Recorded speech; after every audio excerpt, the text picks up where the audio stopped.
तो आज बाबा की 12 तारीख की साकार मुरली सुनेंगे।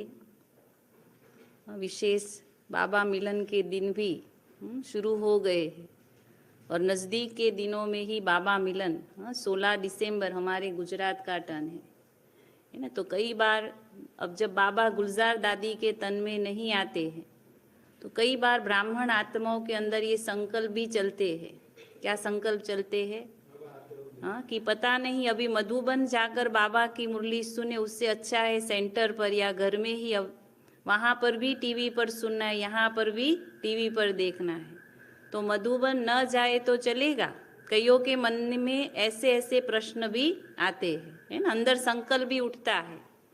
लेकिन फिर भी देखो, मधुबन मधुबन है, सेंटर सेंटर है और घर घर है। वहाँ का जो वाइब्रेशन है, वहाँ की जो ऊर्जा है, वहाँ के अंदर जो शक्ति है, बाबा कहते वो सेंटर पर नहीं है, और जो सेंटर पर है फिर वो घर में नहीं है। इसलिए मधुबन के अंदर जाकर बाबा की मुरली सुनना, जिससे आत्मा चार्ज हो जाती है। अभी हम गए थे भट्टी के अंदर, तो बहुत अच्छा किसी ने वहाँ, बड़ी दीदी हमारी अंबिका दीदी को यह प्रश्न पूछा, प्रश्न उत्तर का सेशन था। तो कोई ने ऐसे प्रश्न पूछा कि कईयों के अंदर अभी ये संकल्प शुरू हो गया है, तो भी क्या करे कि मधुबन जाकर मुरली सुने उससे अच्छा तो घर या सेंटर पर ही सुन ले।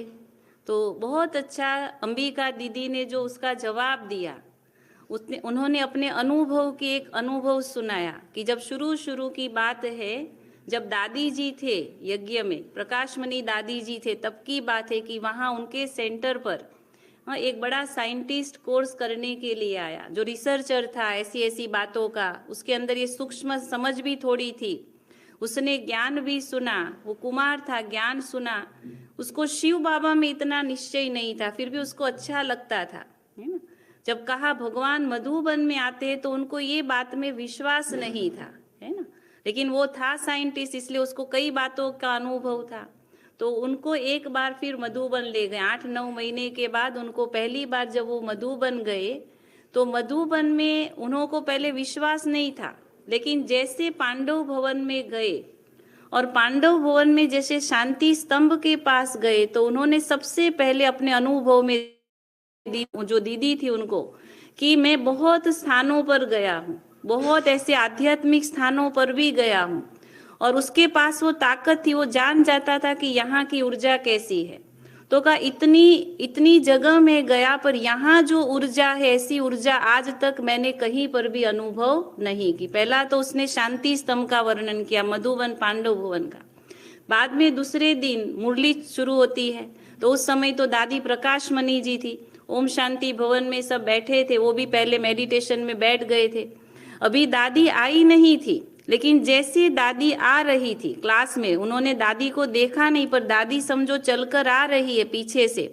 तो उन्होंने बाद में जो अनुभव वर्णन किया, मुझे लगा जैसे कोई लाइट पूरी यहाँ इस हॉल में फैल गई है, पूरी लाइट फैल गई, उसको ये अनुभव हो रहा था, बहुत सारी ऊर्जा मेरे अंदर आ रही है।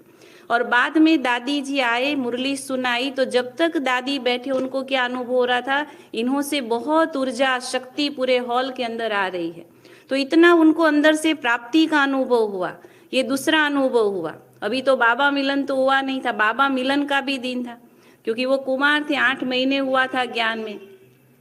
और फिर जब बाबा मिलन का दिन था और जब बाबा आए, तो उन्होंने और भी अच्छा अनुभव किया कि वो इतनी शक्ति, इतनी ऊर्जा, उनको दादी जैसे दिखाई न दे रहे थे, लेकिन जैसे लाइट ही अनुभव हुआ। और बाद में वो आत्मा पूरा निश्चय बुद्धि बन गई, है ना, क्योंकि वो साइंटिस्ट थी, वो रिसर्च कर रही थी, तो उसको ऐसे अनुभव हुआ। तो अंबिका दीदी ने बहुत अच्छा समझाया कि मधुबन का स्थान वो इतना पावरफुल स्थान है, ऐसी पावर हमें कहीं से भी नहीं मिल सकती है ना। इसलिए हम भी ऐसे ना समझे कि भाई हम यहाँ ही बैठकर मुरली पर सुन लेंगे, अभी मधुबन न जाए तो चलेगा, नहीं। लेकिन मधुबन है, भगवान की अवतरण भूमि है, ऐसी तपस्वी आत्माओं का वो स्थान है जहाँ हमारी दादियों ने, ब्रह्मा बाबा ने तपस्या की है।